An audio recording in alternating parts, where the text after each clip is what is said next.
One of the most shocking days in the history of Jamaica was on December 3, 1976, when Bob Marley and some of his bandmates were shot at his home studio at 56 Hope Road. While the bullets pierced him, they couldn't bring the man down. Join Facts First to learn about what happened that fateful day as we present Bob Marley still performed after his failed assassination. Manley vs. Seaga. The backdrop of our story is in Jamaica in the 70s. The ruling party was the left-wing People's National Party, led by Michael Manley. The opposing party was the right-wing Jamaican Labour Party, led by Edward Seaga. Sadly, Jamaica wasn't a society that allowed for polite and civilized political debate. Violence was the norm during elections, and the streets of almost every parish was plagued with violence between the two political factions. Fear spread throughout the island, and the people of Jamaica would sleep and awake with bullets flying by.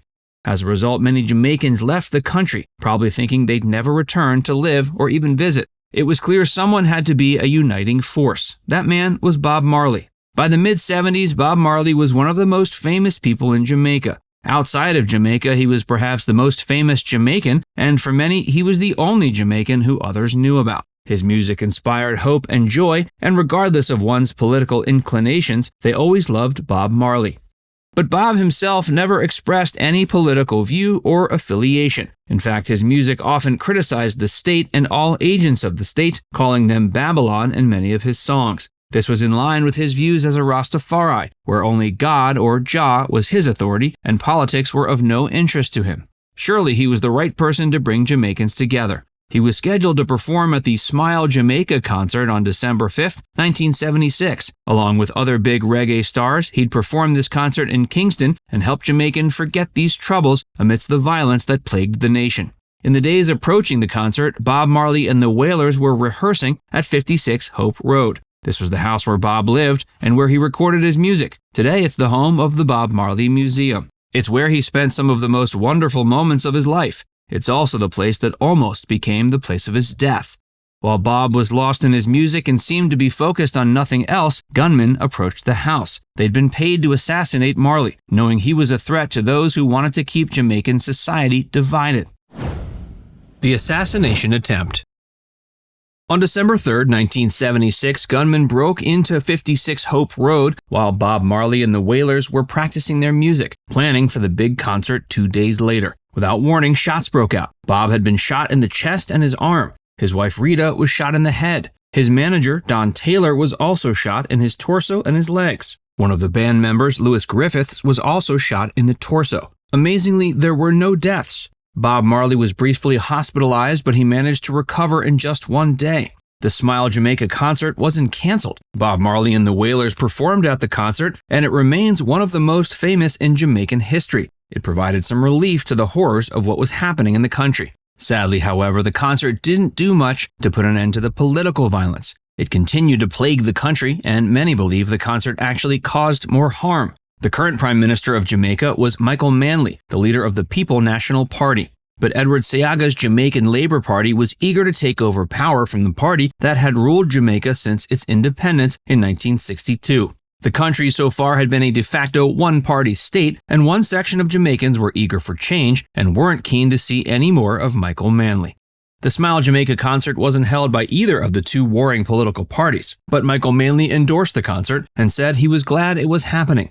The Jamaican Labour Party saw this as an endorsement and felt Bob Marley was affiliated with the People's National Party. The full details on who planned the assassination attempt on Bob Marley are still not clear, and it's possible it'll always be a mystery. But one account states that the CIA hired a gunman from the Jamaican Labour Party to shoot him.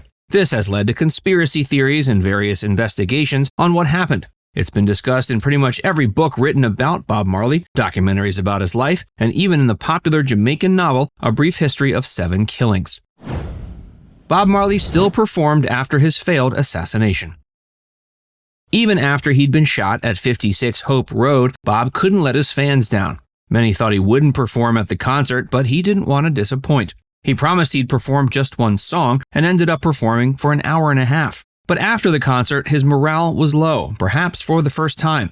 It was around this time that he decided to go on a self-imposed exile to England. While there, he continued to record music and recorded some of his best albums and songs while in the country. In fact, Bob's time in England was crucial to spreading reggae music to the country, and eventually reggae became a huge part of British culture and society. But no matter how big he became in England or anywhere else, Bob's true home would always be Jamaica.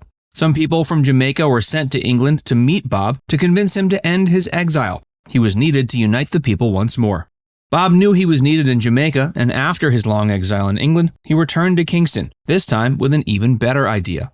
In 1978, Bob and other reggae artists performed in the One Love Peace Concert. By this time, power had shifted, and the Jamaican Labour Party was now ruling Jamaica. While much of the violence had ceased, tensions still existed, and peace wasn't entirely restored. The One Love Peace Concert, like the Smile Jamaica concert, brought Jamaicans of different political factions together. One of the most striking moments of the concert is when Bob Marley called both Michael Manley and Edward Seaga on stage, as both were in attendance. The image of all three men having their hands in the air to represent unity is now one of the most iconic images in Jamaica's history. While political violence is sadly a part of Jamaican society even today, one can't deny the One Love Peace Concert struck a chord. Bob was seen as an icon of unity, and he still is. Bullets tried to silence him, but they just couldn't. Bob continued to have a successful music career following the One Love Peace Concert. He performed music in his native Jamaica as well as in other countries, most notably in several countries in Africa, perhaps the place where he felt most at home apart from Jamaica. His music was loved by ordinary people from the streets of Trenchtown to the royal family of Gabon. His music is still loved by fans from around the world. Bob eventually developed melanoma in one of his toes. It's been said that he had injured it playing soccer in England and assumed that the dark spot under his toe was simply from that. But he didn't realize it was a rare and aggressive form of melanoma. Doctors suggested he amputate his toe, but he felt he couldn't do this as he wouldn't be able to dance again, and it also conflicted with his Rastafarian beliefs. He went all the way to Germany to receive medical treatment. While spending time in Miami, he died on May 11, 1981. He was only 36, yet in his short life, he sang volumes that we still enjoy to this day. Now it's time to hear from you. Did you know about this failed assassination attempt on Bob Marley? Let us know in the comments section below.